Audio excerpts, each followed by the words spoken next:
اور خود امام بخاری رحمۃ اللہ علیہ کے حالات آپ پڑھیں گے جو ہے کہ کتنے سفر انہوں نے کیے ہیں، کتنے مشقتیں اٹھائیں، اتنی مشقتوں کے بعد جو ہے یہ احادیث، یہ علم دین ہم تک پہنچا ہے۔ اور بخاری شریف پڑھنے والے طلبہ کرام اور عموماً دیگر تمام طلبہ کرام آداب کا انتہائی خیال رکھیں کہ بغیر وضو کے درسگاہ میں نہ بیٹھیں۔ مشکات والے طلبہ کرام بھی حدیث پڑھ رہے ہیں، وہ بھی، اور دورہ حدیث والے بھی حدیث پڑھ رہے ہیں، وہ بھی، اور دیگر درجات کے اندر جو طلبہ کرام ہیں، چاہے وہ تفسیر کا سبق ہو یا فقہ کا سبق ہو یا دیگر کتابوں کا، اہتمام کریں کہ بغیر وضو کے درسگاہ میں نہ بیٹھیں، باوضو بیٹھنا ہے۔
الحمد للہ وکفا والصلاة والسلام علی من لا نبی بعد۔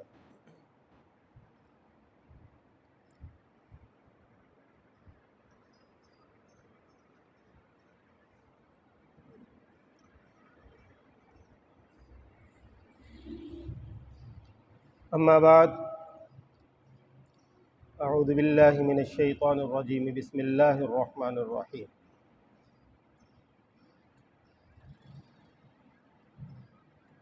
الحمدللہ، اللہ تعالیٰ کا کرم احسان ہوا کہ اللہ رب العزت نے نئے سال کی ابتدا میں ہمیں دوبارہ اپنے مادر علمی میں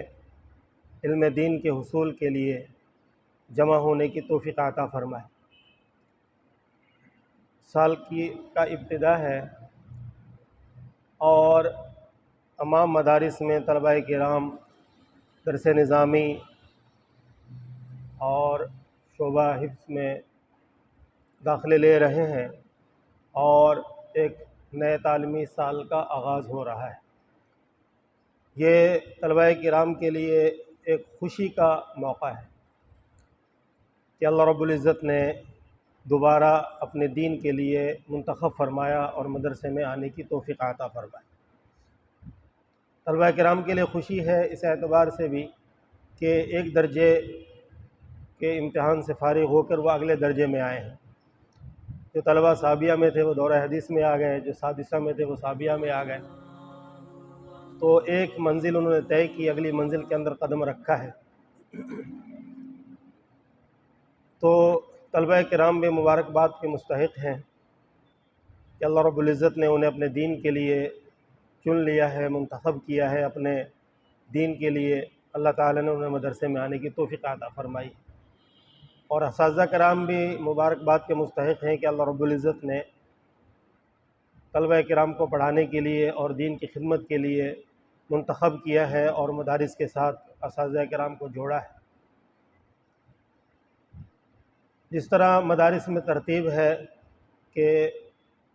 جب تعلیم کا آغاز ہوتا ہے تو افتتاح بخاری شریف سے مدرسے میں تعلیم کا آغاز کیا جاتا ہے، تو اسی ترتیب کو مد نظر رکھتے ہوئے ہمارے ہاں بھی جب سے دورہ حدیث قائم ہوا ہے تو تعلیمی سال کا آغاز افتتاح بخاری سے کیا جاتا ہے، اس لیے کہ بخاری شریف وہ کتاب ہے کہ جسے اللہ رب العزت نے بڑا اونچا مقام عطا فرمایا۔ اصح الکتب بعد کتاب اللہ تعالی کا رتبہ اللہ رب العزت نے بخاری شریف ہی کو عطا فرمایا کہ کتاب اللہ کے بعد صحیح ترین کتاب اور مقبول ترین کتاب یہ بخاری شریف ہے۔ اور یہ مقبولیت اللہ رب العزت نے جو بخاری شریف کو عطا فرمائی ہے وہ ایک تو اس وجہ سے کہ اس بخاری شریف میں رسول اللہ صلی اللہ علیہ وسلم کی وہ احادیث مبارکہ امام بخاری رحمۃ اللہ علیہ نے جمع فرمائی ہیں جو صحیح ترین احادیث، اور پھر جو ہے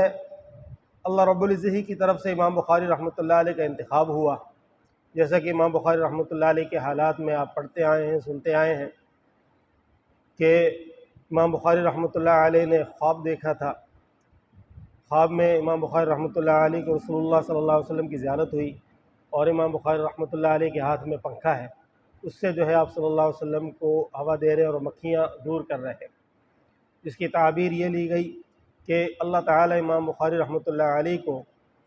توفیق عطا فرمائیں گے اور ان سے وہ کام لیں گے کہ امام بخاری رحمۃ اللہ علیہ صحیح احادیث کو جمع فرمائیں گے، اور جو آپ صلی اللہ علیہ وسلم کی احادیث کے ساتھ وہ ضعیف، کمزور اور موضوع روایات ہیں ان کو الگ کریں گے۔ اور پھر اللہ رب العزت نے امام بخاری رحمۃ اللہ علیہ کو جب اس دین کی خدمت کے لیے منتخب فرمایا تو اللہ تعالیٰ نے حافظہ بھی وہ قوی عطا فرمایا اور خدمت کے لیے توفیق بھی ایسی عطا فرمائی کہ امام بخاری رحمۃ اللہ علیہ کے حالات میں بخاری شریف کی احادیث مبارکہ کی تحریر میں اور بخاری شریف کی احادیث مبارکہ کے جمع کرنے کے اندر یہ بات لکھی ہے کہ امام بخاری رحمۃ اللہ علیہ نے حدیث اپنے شیخ سے سننے کے بعد جب اس کو بخاری میں لکھنے کا، جمع کرنے کا وقت آیا تو یہ نہیں کہ استاد سے سن لی ہے اور سند کی بھی تحقیق ہو گئی ہے، سند بھی درست ہے، راوی بھی سارے ثقہ ہیں، اور فوراً ہی جو ہے اپنے مسودہ میں لکھ کر بخاری شریف کی زینت اس کو بنا دی، بخاری شریف میں اس روایت کو داخل کر دیا، نہیں، بلکہ مکمل طور پہ سند کی تحقیق ہو جانے کے بعد بھی، تمام راویوں کی تحقیق ہو جانے کے بعد بھی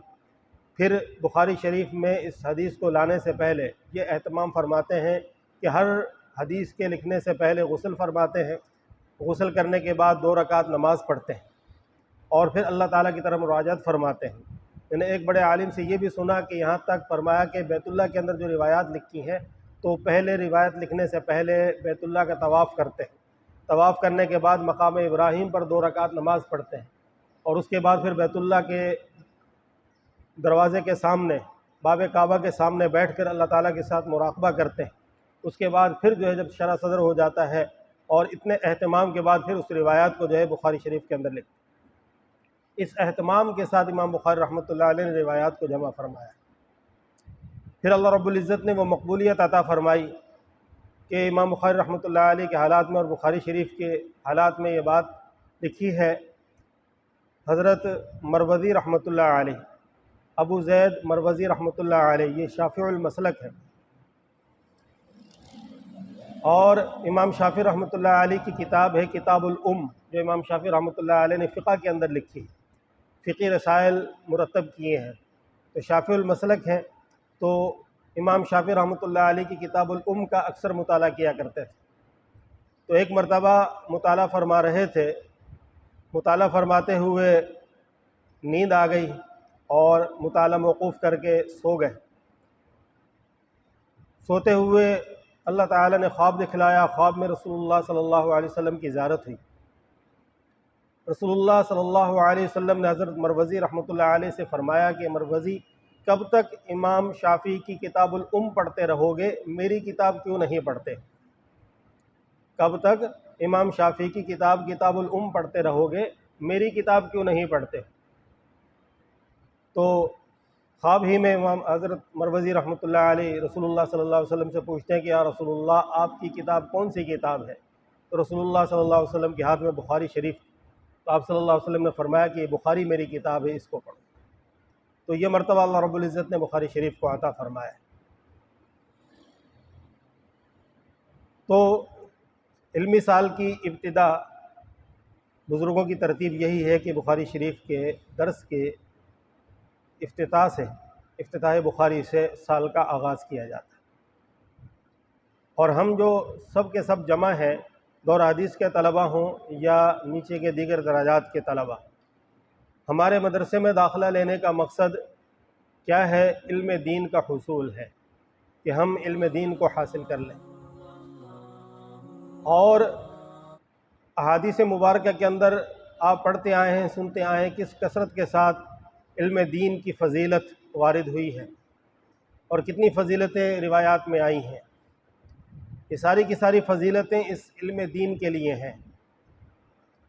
اور جتنے بھی دنیا کے اندر علوم ہیں ان میں اصل جو دین ہے، جو اصل علم ہے، وہ قرآن و سنت کا علم ہے،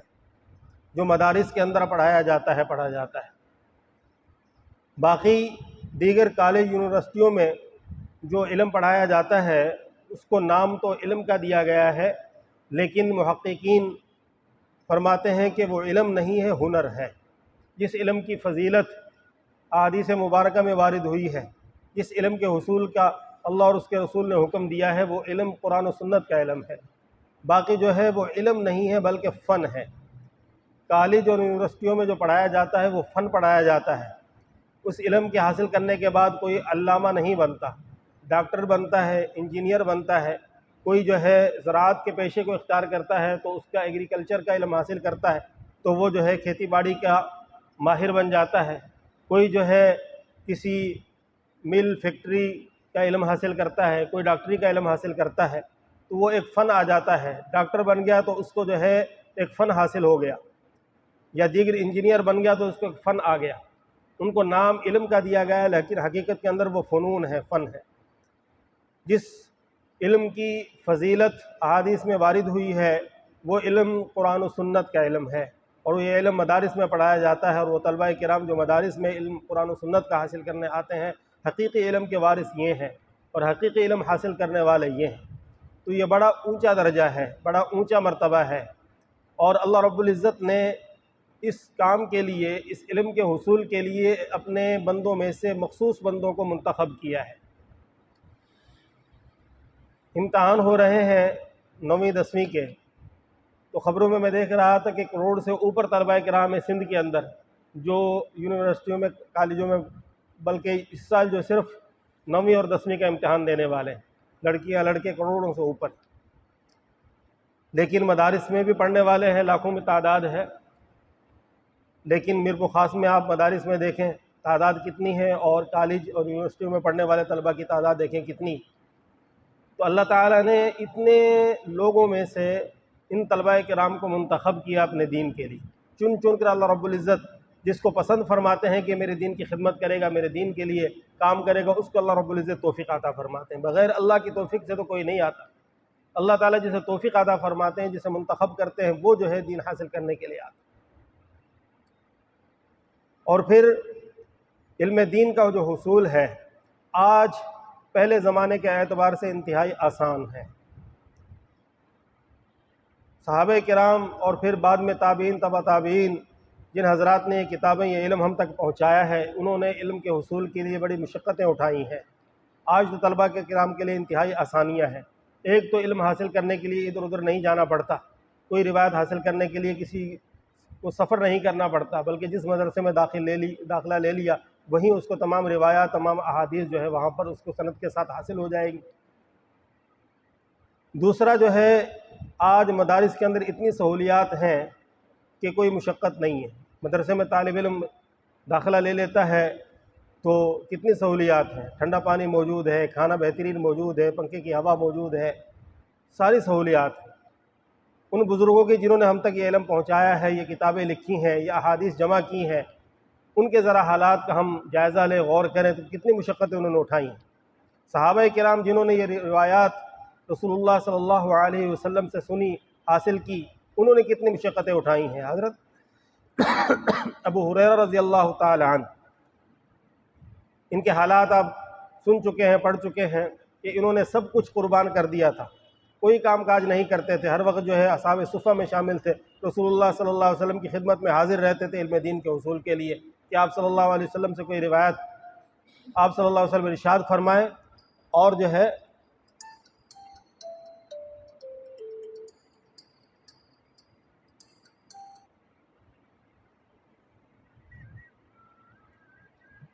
اور وہ روایات جو ہے مجھ سے رہ نہ جائے، تو ہر وقت جو ہے آپ صلی اللہ علیہ وسلم کی خدمت میں حاضر رہتے، نہ کھانے کی فکر ہے نہ لباس کی فکر ہے، لباس بھی مختصر، کھانا بھی کبھی ملتا کبھی نہیں ملتا۔ خود اپنے حالات میں فرماتے ہیں کہ کبھی کئی وقت کھانا نہیں ملتا تھا اور فاقہ کی وجہ سے میں بے ہوش ہو جاتا تھا، اور بے ہوش پڑا ہوتا تھا، لوگ سمجھتے تھے کہ اس کو مرگی ہو گئی ہے۔ اس زمانے میں مرگی کا علاج گردن پر پاؤں رکھ کر کیا جاتا تھا، تو لوگ میری گردن پر پاؤں رکھ کے دباتے، وہ سمجھتے کہ شاید مرگی ہو گئی،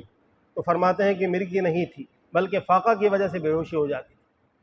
ایسے مشقت کے حالات کے اندر علم دین حاصل کیا۔ حضرت عبداللہ بن عباس رضی اللہ تعالی عنہ جنہیں رئیس المفسرین کا لقب ملا ہے، رسول اللہ صلی اللہ علیہ وسلم کی دعا بھی ان کو ہے، اور پھر علم دین کے حصول کے لیے کتنی مشقتیں برداشت کرتے ہیں۔ چھوٹی عمر تھی، آپ صلی اللہ علیہ وسلم کا وصال ہو گیا، پھر جو ہے چاہا کہ صحابہ کرام تو موجود ہیں جنہوں نے آپ صلی اللہ علیہ وسلم سے احادیث سنی ہیں، میں صحابہ کرام کی خدمت میں حاضر ہو کر ان سے جو کیوں احادیث حاصل نہ کروں، تو اس کے لیے جو ہے صحابہ کرام کے پاس جاتے۔ فرماتے ہیں کہ کبھی جو ہے میں کسی صحابی کے دروازے پر پہنچتا، کوئی روایت معلوم کرنے کے لیے، کوئی مسئلہ معلوم کرنے کے لیے، معلوم ہوتا کہ دوپہر کے وقت وہ گھر میں آرام فرما رہے ہیں،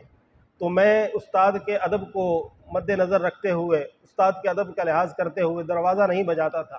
اس وجہ سے کہ اگر میں نے دروازہ بجایا تو وہ باہر نکل کر آئیں گے دوپہر کے وقت میں، تو ان کو تکلیف ہوگی کہ میرے دروازے بجانے کی وجہ سے وہ ان کو اذیت ہوگی، تکلیف ہوگی اور وہ باہر نکل آئیں،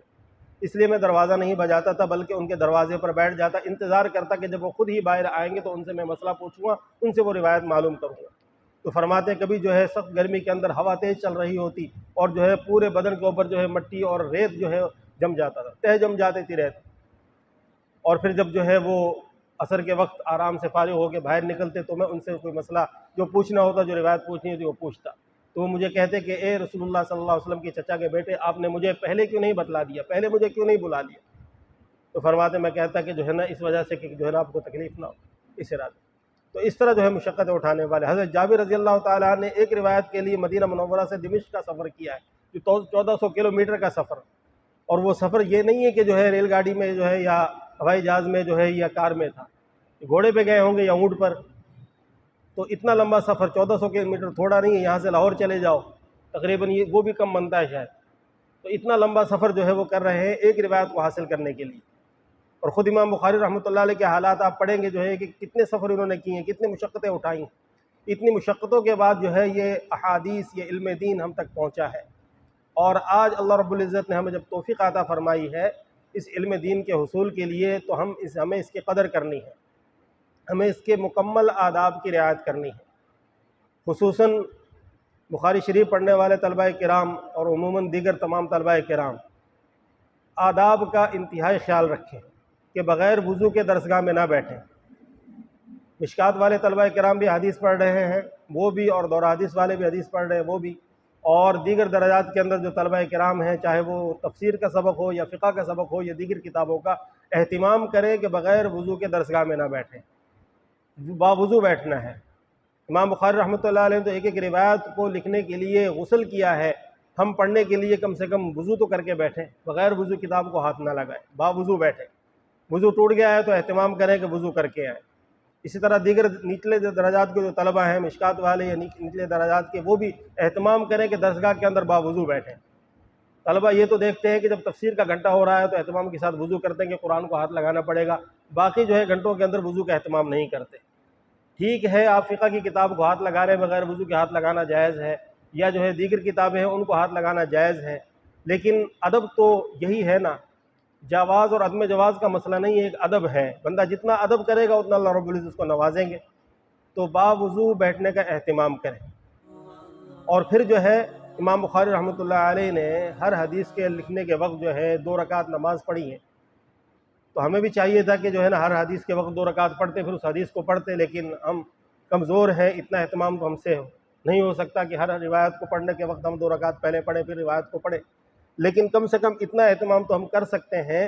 کہ جب دن شروع ہونے لگے کہ دن کے شروع کے اندر 2 رکعت پڑھ کر ہم دورہ حدیث کے اندر بیٹھیں۔ اسی طرح مشکات والے جو ہے سبق کے اندر جب آئیں تو کم سے کم 2 رکعت پڑھ کر اللہ تعالیٰ سے مانگ کر درسگاہ کے اندر بیٹھیں۔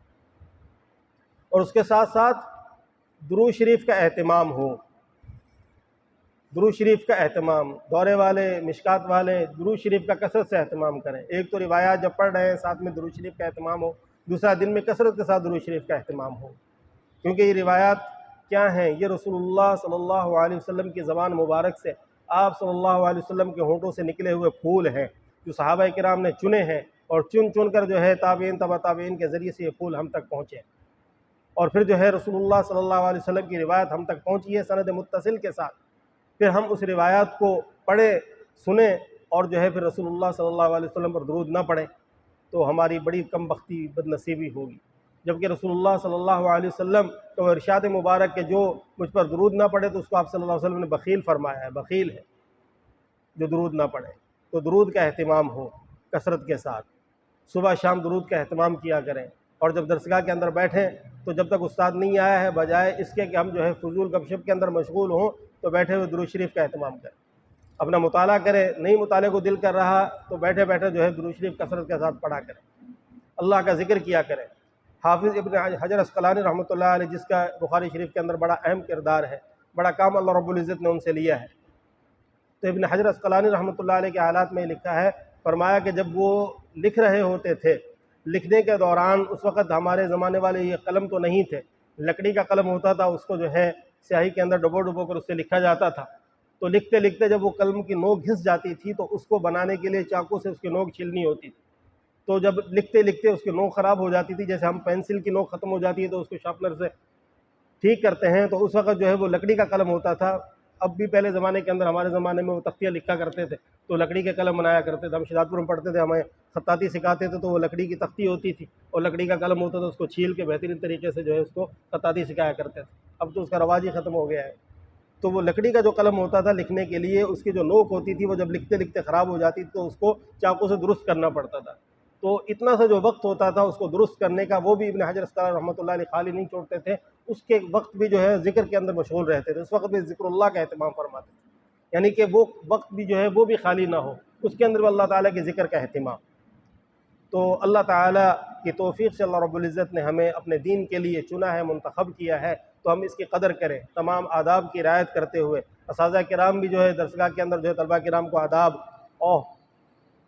اور جتنے بھی جو ہے آداب ہیں اور اساتذہ کرام کا ادب، کتاب کا دیگر جو ہے سب بتلائیں گے، تو اساتذہ کرام کی باتوں پر بھی عمل کرنا ضروری ہے، اور آداب کے انتہائی احتیاط کے ساتھ، انتہائی آداب کی رعایت کرتے ہوئے ہم نے علم دین کے حصول کے لیے مدرسے کے اندر داخلہ لیا ہے، اور اس کے ساتھ ساتھ جو ہے اہتمام کرنا ہے حاضری کا، غیر حاضری نہ ہو۔ خاص طور پر دور حدیث والے طلباء سے کہتا ہوں کہ کوشش کریں کہ غیر حاضری نہ ہو، کیونکہ یہ روایات ہم سمجھتے ہیں کہ جو کتاب میں لکھی ہوئی ہے، امتحان آئے گا تو فلاں شرح دیکھ لیں گے، فلاں جگہ سے دیکھ لیں گے، یا 10 چالہ پرچوں سے تیاری کر کے ہم امتحان دے دیں گے۔ امتحان دینا تو مقصود نہیں ہے، صرف امتحان تو مقصود نہیں ہے، بلکہ یہ روایات بخاری شریف، ترمذی شریف، مشکات شریف یا دیگر صحاح ستہ کے اندر جتنی بھی روایات ہیں جو اساتذہ کرام آپ کو پڑھا رہے ہیں، ان کے پاس یہ روایات بالکل متصل سند کے ساتھ یہ روایات ہیں، انہوں نے اپنے اساتذہ کرام سے پڑھی ہیں، جو حدیث کے جو اساتذہ آپ کو پڑھائیں گے جتنی بھی صحاح ستہ، وہ ساری کی ساری سند کے ساتھ ہیں، اور یہ ساری روایات آپ نے سند متصل کے ساتھ حاصل کرنی ہے۔ وہ تبھی ہوگا جب آپ استاد کے سامنے بیٹھے ہوں گے، استاد کو آپ روایت سنا رہے ہوں گے یا استاد آپ کو جو ہے خود سنا رہا ہوگا، آپ استاد سے سنیں گے باقاعدہ بیٹھ کے درس کے اندر، تبھی جو ہے متصل سند کے ساتھ آپ کو روایت ملے گی، ورنہ اگر آپ غیر حاضر رہے تو جتنے دن آپ غیر حاضر رہیں گے اتنے دن وہ روایات آپ کو متصل سند کے ساتھ نہیں حاصل ہوں گی۔ تو اس لیے جو ہے طلبہ کرام فل کوشش کریں کہ غیر حاضری نہ ہو، اگر بیماری بھی ہو گئی ہے، کوئی بیماری ہے، تو بھی جو ہے کوشش کریں، اللہ تعالیٰ سے مانگیں کہ یا اللہ جو ہے کوئی ایسی مجبوری نہ آئے، کوئی ایسی بیماری نہ آئے کہ میں جو ہے سبق سے غیر حاضر ہو جاؤں۔ تو جب اللہ تعالیٰ سے توفیق مانگیں گے، عزم کریں گے، تو اللہ تعالیٰ بھی توفیق عطا فرما دیتے ہیں۔ جب ہم پڑھا کرتے تھے اس وقت جو ہے صاحب ترتیبی کی ترتیب تھی، دارالعلوم کراچی کے اندر بھی رہی ہے، بنوئی ٹاؤن میں بھی صاحب ترتیب طلبہ رہا کرتے تھے۔ صاحب ترتیب کا مطلب یہ ہوتا تھا کہ جب طالب علم نے داخلہ لیا ہے، پہلے دن حاضری ہوئی ہے، تو پہلے دن سے لے کر آخری دن تک ایک بھی اس کی غیر حاضری نہیں ہوتی تھی، کوئی رخصت نہیں، کوئی غیر حاضری، نہ بیماری کی چھٹی، نہ جو ہے کسی اور مجبوری کی چھٹی، نہ غیر حاضری، نہ رخصت نہ غیر حاضری، کوئی بھی نہیں، مکمل گھنٹوں کے اندر اس کو حاضر رہنا ہے۔ صرف جو ہے غالباً 3 دن یا 3 گھنٹوں کی حاضری کی غیر حاضری کی رعایت تھی کہ اگر 3 دن یا 3 مجھے یاد نہیں ہے وقت ہو گیا یا 3 گھنٹے اگر کوئی غیر حاضر ہوا ہے تو اس کی رعایت کی جاتی تھی، پھر وہ صاحب ترتیب ہوتا تھا۔ جب صاحب ترتیب ہوتا تھا تو مدرسے کی طرف سے اس کو سرٹیفکیٹ بھی جاری ہوتا تھا اور اس کو انعام بھی دیا جاتا تھا۔ تو ایک کثیر تعداد میں طلبہ وہ صاحب ترتیب ہوتے تھے، تو مشکل تو نہیں تھا، ان کے ساتھ بھی وہ بھی انسان تھے، مجبوریاں، عذر، بیماریاں ان کے ساتھ بھی تھیں، لیکن جب انہوں نے اللہ تعالیٰ سے توفیق مانگی، سال شروع ہوا، توفیق کے ساتھ جو ہے انہوں نے شروع کیا تو اللہ رب العزت نے ان کو توفیق عطا فرمائی، تو پورے سال وہ صاحب ترتیب رہے۔ تو حدیث بن نعمت کے طور پہ کہتا ہوں کہ میں جب بلور ٹاؤن میں گیا تو درجہ رابعہ کے اندر میں گیا تھا، اس وقت تو جو ہے کچھ معلوم نہیں تھا، پھر خامسہ سے میں نے کوشش کی کہ صاحب ترتیب رہوں، تو خامسہ اور سادسہ 2 درجوں کے اندر الحمدللہ میں صاحب ترتیب رہا، مدرسے کی طرف سے انعام بھی ملا، سرٹیفکیٹ بھی ملا۔ پھر کچھ حالات آئے ثابیہ کے اندر صاحب ترتیب نہ بن سکا، باقی 2 درجوں کے اندر جب میں نے عزم کیا، اللہ سے توفیق مانگی تو اللہ تعالیٰ نے توفیق عطا فرمائی، تو صاحب ترتیبی کا شرف حاصل ہوا۔ تو صاحب ترتیبی سے ملے گا کیا ملے گا؟ یہ جو ہے ہم جو علم دین حاصل کر رہے ہیں، حدیث حاصل کر رہے ہیں، اس کے اندر ایک نور حاصل ہوگا، حاضری کی پابندی سے جو ہے ایک برکت ہوگی، اور ایک اللہ رب العزت جو ہے اس کے لیے جو ہے علم کے حصول کے دروازے کھولیں گے، اس کے ذہن کو کھولیں گے کہ میرا یہ بندہ اتنی محنت کر رہا ہے، اتنی کوشش کر رہا ہے کہ اس کو بخار بھی تھا، پھر بھی جو ہے گولی کھا کر جو ہے یہ درسگاہ میں آ گیا، اس کی یہ مجبوری بھی تھی، اس مجبوری کی باوجود بھی جو ہے یہ سب کچھ چھوڑ چھاڑ کر درسگاہ میں آ کر حاضر ہوا ہے، تو اللہ رب العزت کیا اس کی اتنی محنت اور مشقت کی قدر نہیں فرمائیں گے؟ اللہ تعالیٰ ضرور قدر فرمائیں گے، اور پھر اس کے لیے جو ہے علم کے دروازے کھولیں گے۔ تو طلبہ کرام حاضری کی بھی پابندی کریں۔ تو یہ کچھ ابتدائی تمہیدی باتیں تھیں۔ اب جو سبق پڑھا گیا ہے اس کی مختصر جو ہے آپ حضرات کے سامنے تشریح کرتے ہیں۔ بسم اللہ الرحمن الرحیم۔ باب کیف کان بدء الوحی الی رسول اللہ صلی اللہ علیہ وسلم وقول اللہ عز وجل انا اوحینا الیک کما اوحینا الی نوح والنبیین من بعد۔ حدثنا الحمیدی قال حدثنا سفیان قال حدثنا یحیی بن سعید الانصاری قال اخبرنی محمد بن ابراہیم التیمی انہ سمع علقمة بن وقاص اللیثی یقول سمعت عمر بن الخطاب رضی اللہ عنہ على المنبر يقول سمعت رسول الله صلى الله عليه وسلم يقول انما الاعمال بالنيات وانما لامرئ ما نوى فمن كانت هجرته الى دنيا يصيبها او الى امرأة ينكحها فهجرته الى ما هاجر اليه۔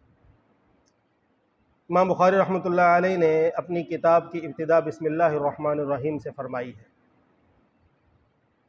یہاں پر شارحین نے اشکالات کیے ہیں کہ امام بخاری رحمۃ اللہ علیہ نے بسم اللہ الرحمن الرحیم سے کتاب کی ابتدا فرمائی، جبکہ دیگر مصنفین کتاب کی ابتدا کے اندر حمد و صلات کو بھی ذکر فرماتے ہیں، جبکہ امام بخاری رحمۃ اللہ علیہ نے حمد و صلات کا ذکر نہیں فرمایا بلکہ بسم اللہ الرحمن الرحیم سے کتاب کو شروع فرمایا ہے۔ تو اس کے کئی جوابات شارحین نے دیے ہیں۔ بعض نے کہا کہ حمد و صلات والی روایت ضعیف ہے اس لیے ذکر نہیں فرمائی، بعض نے کہا کہ امام بخاری رحمۃ اللہ علیہ نے لکھی تھی لیکن مسودہ بھی مکمل تیار نہیں ہوا تھا اس لیے جو ہے کتاب میں لکھنے سے رہ گئی۔ بعض نے فرمایا کہ امام بخاری رحمۃ اللہ علیہ لکھنا بھول گئے کئی،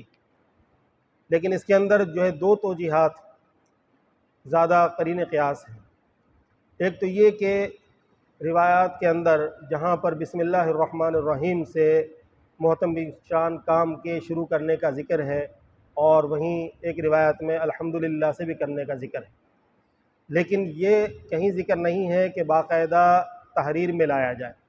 بلکہ بسم اللہ اور الحمدللہ سے جو شروع کرنے کا ذکر ہے چاہے وہ تحریر میں ہو یا زبان سے پڑھ لیا جائے، دونوں صورتوں کے اندر عمل ہو جائے گا۔ تو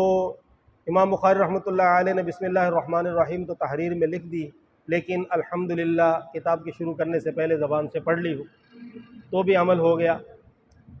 اور دوسری توجہ یہ بیان فرمائی کہ امام بخاری رحمۃ اللہ علیہ نے تحریر میں بسم اللہ الرحمن الرحیم لکھی ہے، لیکن روایات کے اندر الحمدللہ کا بھی ذکر ہے۔ لیکن جب ہم روایات کے اندر غور کرتے ہیں تو ایک بات یہ معلوم ہوتی ہے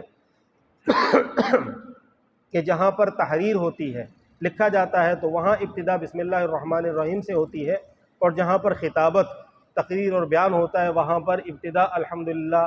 اور حمد و صلات کے ساتھ، خطبہ کے ساتھ، اور اللہ تعالیٰ پر کہ حمد کے ساتھ اور رسول اللہ صلی اللہ علیہ وسلم کے درود کے ساتھ، یعنی حمد و صلات کے ساتھ ابتدا ہوتی ہے۔ اور اس کی تائید قرآن پاک سے بھی ہوتی ہے کہ جہاں اللہ رب العزت نے حضرت سلیمان علیہ السلام کے خط کا ذکر فرمایا ہے، جب حضرت سلیمان علیہ السلام نے ملکہ بلقیس کو خط لکھا،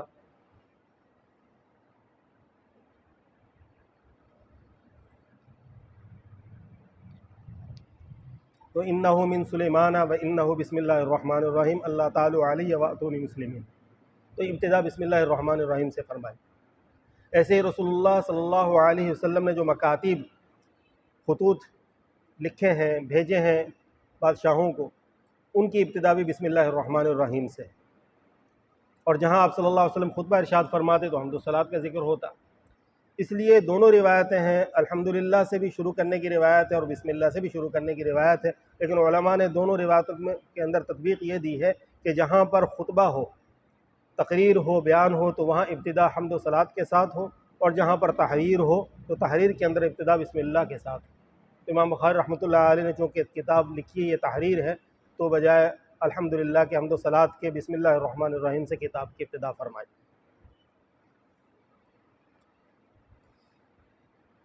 پھر کتاب کی ابتدا کے اندر جو ابتدا فرمائی ہے کتاب کی، تو شروع میں باب ذکر فرمایا ہے، باب کیف کان بدء الوحی الی رسول اللہ صلی اللہ علیہ وسلم،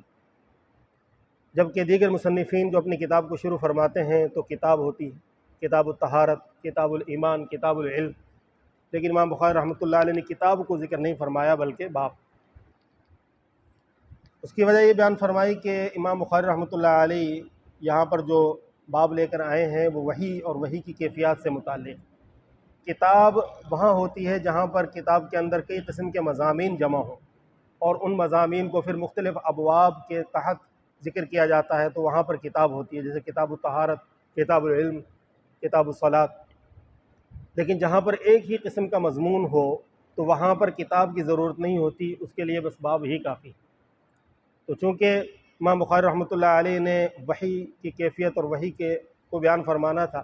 تو اس کے لیے باب ہی کافی تھا، تو امام بخاری رحمۃ اللہ علیہ نے کتاب سے نہیں بلکہ باب سے اپنی کتاب کی ابتدا فرمائی۔ اور پھر جو ہے دیگر جو مؤلفین ہیں، مصنفین ہیں، انہوں نے کتاب الطہارت، کتاب الایمان سے اپنی کتاب کو شروع فرمایا، امام بخاری رحمۃ اللہ علیہ نے وحی سے شروع فرمایا۔ تو امام بخاری رحمۃ اللہ علیہ کی اپنی سوچ کے مطابق جو ہے سب سے افضل اور بہتر طریقہ یہی تھا کہ وحی سے کتاب کی ابتدا ہوتی، کیونکہ ایمان اور ایمان کے بعد پھر دیگر جو عبادات ہیں، اعمال ہیں، ان کا مرتبہ وحی کے نزول کے بعد ہے۔ سب سے پہلے وحی نازل ہوئی، وحی کے نزول کے بعد پھر آپ صلی اللہ علیہ وسلم نے ایمان کی دعوت شروع فرمائی، وحی کے نزول کے بعد آپ صلی اللہ علیہ وسلم نے ایمان کی دعوت شروع فرمائی۔ پھر جب صحابہ کرام نے ایمان قبول فرما لیا تو ایمان کے قبول فرمانے کے بعد پھر جو ہے آگے عبادات متوجہ ہوئی، ایمان کے قبول کرنے کے بعد جو ہے پھر جو ہے احکامات کے مکلف ہوئے، اور وحی کے نزول کے بعد پھر ایمان کے بعد پھر جو ہے نماز اور دیگر جو احکامات جو ہے متوجہ ہوتے ہیں۔ تو سب سے پہلے چونکہ وحی ہے تو اس لیے امام بخاری رحمۃ اللہ علیہ نے اپنی سوچ کے مطابق ابتدا وحی سے فرمائی۔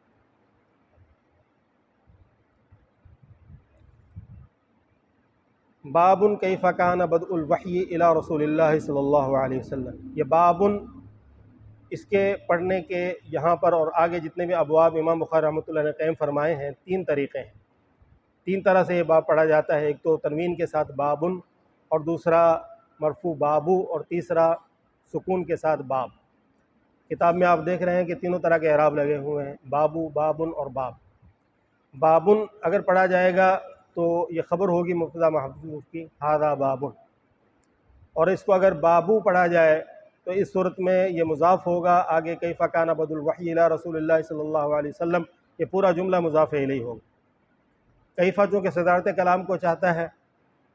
نحوی قاعدے کے مطابق، تو پورا جملہ جو ہے یہ صدر کلام ہے، اس لیے پورا جملہ مضاف الیہ واقع ہو کر جو ہے یہ صدر کلام۔ اور تیسری صورت باب ساکن کی صورت کے اندر جو ہے یہ شمار کی صورت ہوگی۔ عرب کے اندر طریقہ ہے کہ جب شمار کرتے ہیں تو ساکن کے ساتھ، جیسے واحد، اثنان، اس طرح جو ہے شمار کی صورت میں باب یعنی کہ پہلا باب، پھر آگے آ جائے گا باب، دوسرا باب، تو اس طرح ساکن بھی پڑھ سکتے ہیں۔ تو طریقہ کیا ہونا چاہیے، کس طرح پڑھنا چاہیے، اس کے اندر یہ ہے کہ باب کے بعد آگے جو آ رہا ہے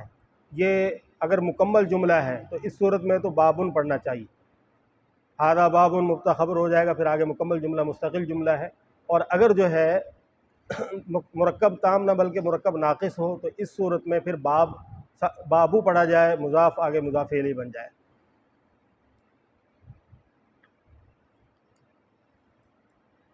اور پھر کیف کان بدء الوحی، بخاری شریف کے دو نسخے ہیں، ایک میں جو ہے یہ بدو اور بدو، اور ایک میں بدء حمزہ کے ساتھ۔ بدو یا بدو جس نسخوں کے اندر ہے تو یہ بدا یبدو سے، جس کے معنی ظاہر کرنا، تو اس صورت میں معنی یہ ہوگا کہ یہ باب ہے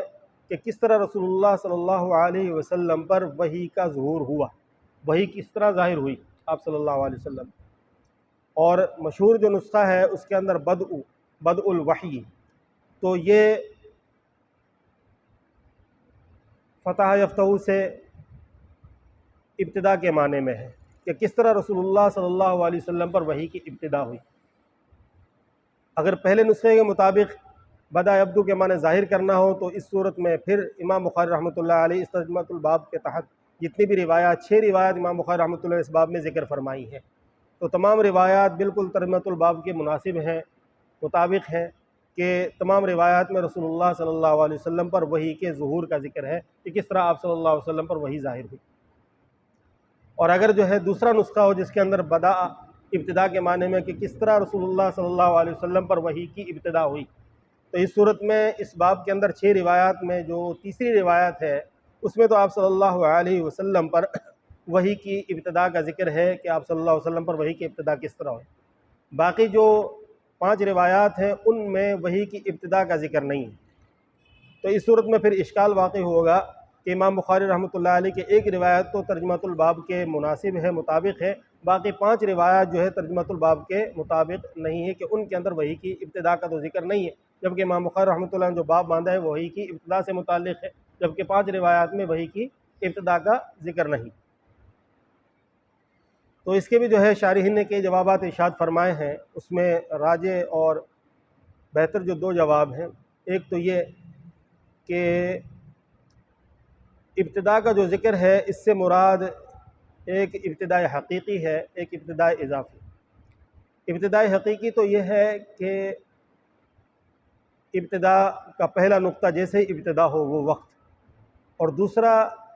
یہ ہے کہ ابتدا ہونے کے بعد کچھ بعد کا جو وقت ہے وہ بھی ابتدا کا ہی ہوتا ہے، اور ابتدا کے اندر صرف یہ نہیں ہے کہ ابتدا کا جو پہلا نقطہ ہے کہ جو ابتدا ہوئی ہے وہی ذکر ہو، بلکہ اس کے بعد کی جو روایات ہیں وہ بھی ابتدا ہی کے معنی میں ہوں گی، کہ جس طرح سبق شروع ہوتا ہے تو سبق شروع جب ہوا ہے تو جیسے ہی بسم اللہ ہوئی تو وہ وقت ہے ابتدا کا، لیکن کچھ وقت گزرا، مثلا 10 منٹ گزر گئے، 10 منٹ کے بعد پھر استاد نے کوئی بات بتائی تو وہ ابتدا میں تو نہیں ہوئی، سب کے آخر میں استاد کہتا ہے کہ سبق کی ابتدا کے اندر میں نے یہ بات کہی تھی، حالانکہ وہ ابتدا میں تو نہیں ہے بلکہ ابتدا کے 10 منٹ کے بعد ہے، لیکن وہ بھی ابتدا ہی میں کہلاتی ہے۔ تو اس صورت میں جو ہے وہ روایات جس میں آپ صلی اللہ علیہ وسلم پر وحی کی ابتدا کا ذکر ہے وہ بھی، اور بعد کی روایات بھی وہ بھی ابتدائی کے اعتبار سے ہیں کہ ان کے اندر بھی ابتدائی کا ذکر ہے کہ وہ بھی اس اعتبار سے ابتدا میں۔ دوسری توجہ یہ بیان فرمائی کہ یہاں پر جو ابتدا ہے وہ اس اعتبار سے کہ حضرت عیسیٰ علیہ السلام کے بعد وحی کے نزول کا سلسلہ بند ہو چکا تھا، جو فطرت وحی کا زمانہ کہلاتا ہے، پھر رسول اللہ صلی اللہ علیہ وسلم پر وحی کی ابتدا ہوئی، تو یہاں پر مراد جو ہے حضرت عیسیٰ علیہ السلام کے بعد آپ صلی اللہ علیہ وسلم پر وحی کی ابتدا ہے، یعنی کہ انبیاء علیہ السلام پر جو وحی کے نزول کا سلسلہ جاری تھا وہ عیسیٰ علیہ السلام پر آ کر مکمل ہوا، بند ہوا، اور پھر جو ہے اس کے بعد رسول اللہ صلی اللہ علیہ وسلم پر دوبارہ وحی کی ابتدا ہوئی۔ تو اس صورت میں جتنی بھی روایات ہیں، جتنی بھی جو ہے آپ صلی اللہ علیہ وسلم پر وحی کا نزول ہے وہ سارا کا سارا ابتدا ہے، یعنی کہ عیسیٰ علیہ السلام کے بعد جو بھی وحی نازل ہوئی آپ صلی اللہ علیہ وسلم پر وہ جو ہے ابتدا ہی کہلائے گی۔ تو اس مناسبت سے جو ہے جتنی بھی روایات امام بخاری رحمۃ اللہ علیہ نے ذکر فرمائی ہیں تمام روایات کا تعلق اس باب ترجمۃ الباب سے ہوگا کہ ابتدا۔ اور تیسرا جو مفہوم نکلتا ہے اس باب کا، امام بخاری رحمۃ اللہ علیہ نے اس باب کے اندر جو ہے ترجمۃ الباب کے اندر ایک تو باب کیف کان بدء الوحی الی رسول اللہ صلی اللہ علیہ وسلم، یہ آگے وقول اللہ عز وجل انا اوحینا الیک کما اوحینا الی نوح والنبیین من بعد، یہ یہاں تک ترجمۃ الباب ہے۔ تو ترجمۃ الباب کے 2 حصے ہیں، 2 جز ہیں، تو اس صورت میں ایک جو روایت ہے تیسری اس کا تعلق تو ترجمۃ الباب کے پہلے حصے سے ہے، کیف کان بدء الوحی الی رسول اللہ صلی اللہ علیہ وسلم۔ تو تیسری جو روایت ہے جس میں وحی کے ابتدا کا ذکر ہے، اس کا تعلق ترجمۃ الباب کے اس حصے سے ہے، اور باقی جو 5 روایات ہیں ان کا تعلق ترجمۃ الباب کے دوسرے حصے سے، انا اوحینا الیک کما اوحینا الی نوح والنبیین من بعد، کہ ہم نے اے نبی صلی اللہ علیہ وسلم آپ پر وحی نازل کی جیسے کہ ہم نے وحی نازل کی نوح علیہ السلام پر، والنبیین من بعدہ، اور آپ صلی اللہ علیہ وسلم کے بعد آنے والے انبیاء، اور نوح علیہ السلام کے بعد آنے والے انبیاء علیہ الصلوۃ والسلام پر، یعنی جس طرح ان پر ہم نے وحی نازل کی ایسے ہی اے نبی صلی اللہ علیہ وسلم ہم نے آپ پر وحی نازل کی۔ تو دیگر جو روایات ہیں ان میں وحی کے نزول کا ذکر ہے کہ آپ صلی اللہ علیہ وسلم پر وحی نازل ہوئی، تو باقی جو 5 روایات ہیں ان کا تعلق ترجمۃ الباب کے دوسرے حصے سے ہو جائے گا۔ تو اس طرح جو ہے جتنی بھی روایات اس ترجمۃ الباب کے تحت امام بخاری رحمۃ اللہ علیہ لے کر آئے ہیں، تمام روایات کا تعلق جو ہے ترجمۃ الباب سے تعلق اور مناسبت اور مطابقت ہو جائے گی۔ پھر امام بخاری رحمۃ اللہ علیہ نے جو آیت مبارکہ ترجمۃ الباب میں ذکر فرمائی ہے، اس کے اندر اس میں حضرت نوح علیہ السلام پر وحی کے نزول کا ذکر ہے، جبکہ حضرت نوح علیہ السلام سے پہلے بھی انبیاء علیہ الصلوۃ والسلام تھے، ان پر بھی وحی نازل ہوئی، تو ان کا ذکر نہیں فرمایا بلکہ نوح علیہ السلام کا ذکر فرمایا، کہ جس طرح ہم نے نوح علیہ السلام پر اور نوح علیہ السلام کے بعد دیگر انبیاء علیہ الصلوۃ والسلام پر وحی نازل کی، اے نبی صلی اللہ علیہ وسلم اسی طرح ہم نے آپ پر وحی نازل کی ہے، جبکہ نوح علیہ السلام سے پہلے بھی انبیاء علیہ الصلوۃ والسلام تھے، ان پر بھی وحی آتی تھی، ان کا ذکر نہیں ہے۔ تو اس کی وجہ یہ بیان فرمائی کہ حضرت نوح علیہ السلام پہلے نبی ہیں جس پر تشریعی احکامات نازل ہوئے اور تشریعی احکامات کے لیے وحی نازل ہوئی۔ حضرت نوح علیہ السلام سے پہلے جو انبیاء علیہ الصلوۃ والسلام تھے، جیسے حضرت شیس علیہ السلام، حضرت ادریس علیہ السلام، اور سب سے پہلے حضرت آدم علیہ السلام، ان انبیاء علیہ الصلوۃ والسلام پر جو وحی آتی تھی اس میں تشریعی احکامات تو اکا دکا ہوتے تھے، زیادہ تر احکامات تکوینیات سے متعلق ہوتے تھے، مثلا زراعت کیسے کرنی ہے، کھیتی باڑی کیسے کرنی ہے، کون سی چیزوں کی کیا خاص خواص ہیں، جتنی بھی زمین کے اندر اگنے والی چیزیں ان کی کیا خواص ہیں وغیرہ ذالک۔ تو زیادہ تر وحی جو ہے زمین کی آبادکاری سے متعلق، کاشتکاری سے متعلق اور دیگر احکامات سے متعلق وحی نازل ہوتی تھی، اور تشریعی احکامات سے متعلق کم۔ تو پہلے نبی حضرت نوح علیہ السلام ہے جس میں مستقل جو ہے تشریعی نبی اور مستقل جو ہے تشریعی احکامات سے متعلق اللہ رب العزت نے وحی کے نزول کا سلسلہ شروع فرمایا۔ تو اس لیے حضرت نوح علیہ السلام کو اللہ رب العزت نے بیان فرمایا، اور امام بخاری رحمۃ اللہ علیہ وہ آیت مبارکہ لے کر آئے ہیں جس میں نوح علیہ السلام اور نوح علیہ السلام کے بعد دیگر جو انبیاء علیہ الصلوۃ والسلام آئے جن پر تشریعی احکامات سے متعلق وحی کا نزول ہوا، تو ان انبیاء علیہ الصلوۃ والسلام کے تذکرہ جس آیت مبارکہ میں ہے، اس آیت کو امام بخاری رحمۃ اللہ علیہ نے ترجمۃ الباب کا حصہ بنایا۔ پھر امام بخاری رحمۃ اللہ علیہ جو روایت لے کر آئے ہیں، پہلی روایت، اس میں جو سند ہے، سند میں پہلے راوی ہے امام حمیدی رحمۃ اللہ علیہ۔ امام حمیدی رحمۃ اللہ علیہ امام بخاری رحمۃ اللہ علیہ کے بڑے اساتذہ میں سے اور مشہور اساتذہ میں سے ہیں۔ حضرت حمیدی رحمۃ اللہ علیہ، یہ ان کا نام جو حمیدی ہے ان کے جد امجد حمید کی طرف منسوب ہے، قریشی ہیں، حضرت خدیجہ الکبریٰ رضی اللہ تعالی عنہ کے قبیلہ بنو اسد سے ان کا تعلق ہے۔ ابن حجر عسقلانی رحمۃ اللہ علیہ نے عجیب نکتہ بیان فرمایا کہ چونکہ قریشی ہیں اور رسول اللہ صلی اللہ علیہ وسلم بھی قریشی ہیں، آپ صلی اللہ علیہ وسلم کی روایت سب سے پہلی جو روایت لے کر آئے ہیں تو اس کے اندر جو ہے راویوں کے اندر جو راوی ہیں وہ راوی بھی وہ ذکر فرمایا اپنے اساتذہ میں سے جو قریشی ہیں۔ دوسرے جو راوی ہیں ان کے جو استاد ہیں امام حمیدی رحمۃ اللہ علیہ کے حضرت سفیان رحمۃ اللہ علیہ، یہ حضرت سفیان رحمۃ اللہ علیہ سفیان عیینہ رحمۃ اللہ علیہ، سفیان بن عیینہ رحمۃ اللہ علیہ، ایک سفیان ثوری رحمۃ اللہ علیہ، دونوں مشہور محدث ہیں، بڑے اعلیٰ درجے کے محدث ہیں، اور دونوں ہی جو ہے کوفہ کے ہیں، اور دونوں کے استاد بھی تقریباً ایک ہی ہیں، تو سفیان ثوری اور سفیان بن عیینہ رحمۃ اللہ علیہ۔ تو یہاں پر سفیان بن عیینہ رحمۃ اللہ علیہ، یہ پھر ان کے استاد ہیں حضرت یحییٰ بن سعید انصاری رضی اللہ تعالی رحمۃ اللہ علیہ، اور ان کے استاد ہیں محمد بن ابراہیم تیمی رحمۃ اللہ علیہ، اور ان کے استاد ہیں علقمہ بن ابی وقاص لیثی رحمۃ اللہ علیہ۔ ان میں حضرت سفیان رحمۃ اللہ علیہ یہ تو تبع تابعی ہیں، پھر آگے جو ہے یحییٰ بن سعید انصاری، محمد بن ابراہیم تیمی اور علقمہ بن ابی وقاص لیثی، یہ تینوں تابعی ہیں جو ایک دوسرے سے آگے روایت کر رہے ہیں۔ تو علقمہ رحمۃ اللہ علیہ یہ روایت کرتے ہیں حضرت عمر بن خطاب رضی اللہ تعالیٰ عنہ سے۔ حضرت عمر بن خطاب رضی اللہ تعالیٰ عنہ فرماتے ہیں کہ میں نے ممبر پر رسول اللہ صلی اللہ علیہ وسلم سے یہ حدیث سنی ہے۔ حدیث کا ترجمہ آپ پڑھتے آئے ہیں، بالکل آسان ہے، مشکوٰۃ شریف میں آپ نے پوری حدیث تشریح کے ساتھ پڑھی ہے۔ کیونکہ وقت کم ہے، پھر جب درسگاہ میں ہم بیٹھیں گے تو اس کے اوپر مزید جو ہے تشریح ہوگی۔ اس میں ایک بات یہ بیان کرنی ہے کہ امام بخاری رحمۃ اللہ علیہ نے جو یہ روایت ذکر فرمائی ہے اس باب کے تحت، تو اس میں تو وحی کا کہیں ذکر نہیں ہے، جبکہ امام بخاری رحمۃ اللہ نے جو باب باندھا ہے وہ وحی سے متعلق ہے، جبکہ اس روایت میں وحی کا کہیں بھی ذکر نہیں۔ تو پھر اشکال واقع ہوا کہ جب اس کا ترجمۃ الباب سے اس کی کیا مناسبت ہے، امام بخاری رحمۃ اللہ علیہ اس روایت کو